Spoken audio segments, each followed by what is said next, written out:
जिसने रियासत मदीना बनाई थी उसने बाप की जो अहमियत बताई है और माँ का जो मुकाम बताया है, उसकी तरफ हमें जाने की ज़रूरत है।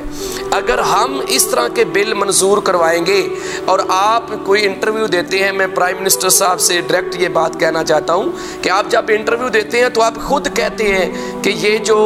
मगरब करना चाहता है या NGOs करना चाहती हैं या ख़वातीन का जो लिबास है, ये हमारी डोमेस्टिक लाइफ को, हमारे फैमिली सिस्टम को क्रैश कर देगा, क्लैप्स हो जाएगा इससे हमारा सिस्टम। तो एक तरफ तो आप ये बात करते हैं और दूसरी तरफ आपने कबूतर की तरह आंखें बंद करके ये बिल मंजूर होने दिया और उसमें सारी जमातें, कोई मुस्लिम लीग नून नहीं है, कोई पाकिस्तान पीपल पार्टी नहीं है, कोई तरीके इंसाफ नहीं है, ये सब ऐसे लोग हैं जो इस हमाम के अंदर नंगे हैं और ये सब डॉलरों के ऊपर पलने वाले लोग हैं और ये सब लोग जो है ये मगरब की जो बात है वो करते हैं, उसकी आवाज़ बनते हैं और पाकिस्तानी मुआशरे को तबाह करने की कोशिश कर रहे हैं। इसलिए ये जो बिल मंजूर हुआ है, जिस बिल का नाम डोमेस्टिक वायलेंस एंड प्रोटेक्शन रखा गया है, ये बिल सरासर इस्लाम के ख़िलाफ़ है। हत्ता कि जो पाकिस्तान का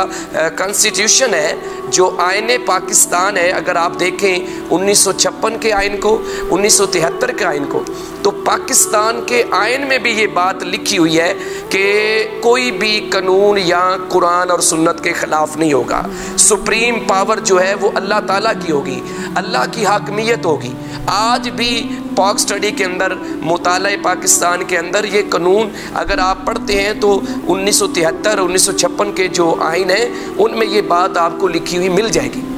लिहाजा ये सीधी सीधी एक ऐसी सोची समझी प्लानिंग है जिससे ये हमें बिल्कुल इस्लाम से दूर करना चाहते हैं। अल्लाह के नबी अलैहिस्सलाम ने तो रिश्तों को जोड़ने का हुक्म दिया है, रिश्तों को तोड़ने का हुक्म नहीं दिया। औलाद है तो बाप की जिम्मेदारी है उसकी तरबियत करना। सही अबू दाऊद की हदीस है, अल्लाह के नबी अलैहिस्सलाम ने फरमाया कि अगर तुम्हारे बच्चे 7 साल के हो जाते हैं तो उन्हें नमाज़ पढ़ने का हुक्म दो,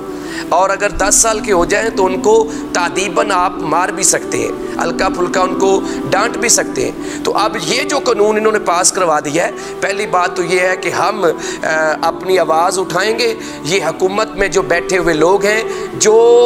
वहाँ उस जगह पे बैठते हैं, जो एक अवाम की वजह से वहाँ ये पहुँचे हैं, ये अपने वोट से नहीं पहुँचे, अवाम ने इनको वोट दिया है। लेकिन मैं अवाम से भी अपील करूँगा कि इन चेहरों को पहचाने। हमारी बदकिस्मती ये है कि जब इलेक्शन का टाइम आता है तो हम नालियाँ बनाने के लिए, सड़कें बनवाने के लिए और मोटरवेज बनवाने के लिए हम वोट दे देते हैं, अपनी ज़मीर को फ़रोख्त कर देते हैं। हमारे वोट की यही कदर है कि हम नालियों की खातर और सोलंग लगवाने की खातर अपने ज़मीर का सौदा करें और ये बदबख्त लोग जो हैं वो पार्लियामेंट में बैठ के जाके इस्लाम के ख़िलाफ़ प्रोपेगेंडा करें, इस्लाम के ख़िलाफ़ बिल मंजूर करवाएं और हम उसके ऊपर खामोश बैठे रहें। इसलिए बातें और भी करने को है, लेकिन ये क्योंकि क्लिप्स छोटे छोटे होते हैं तो इसमें मुख्तसर बात करनी थी मैंने, तो ये बात मैं आप तक पहुँचाना चाहता हूँ। जितने भी मेरे लिसनर्स हैं, ऑडियंस हैं, जो भी लिसनर्स हैं, जो भी मेरी बात को सुन रहे हैं, इस बात को जितना हो सकता आगे पहुंचाएं, इसको फैलाएं और लोगों तक इस बात को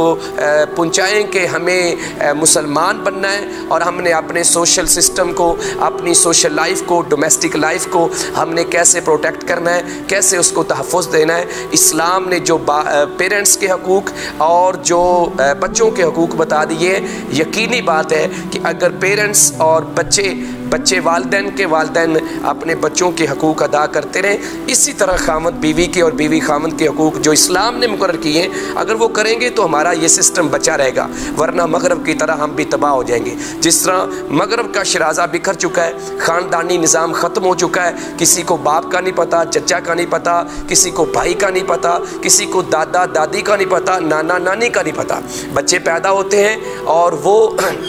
नर्सिंग स्कूल में चले जाते हैं, वहाँ फेंक दिए जाते हैं, ना बच्चों को माँ का पता है ना बाप का पता है। तो ये सिस्टम सारे का सारा वही लॉन्च करने की कोशिश पाकिस्तान में की जा रही है। लिहाजा जितनी कोशिश हो सके इसकी भरपूर तरीके से मुखालफत करनी चाहिए।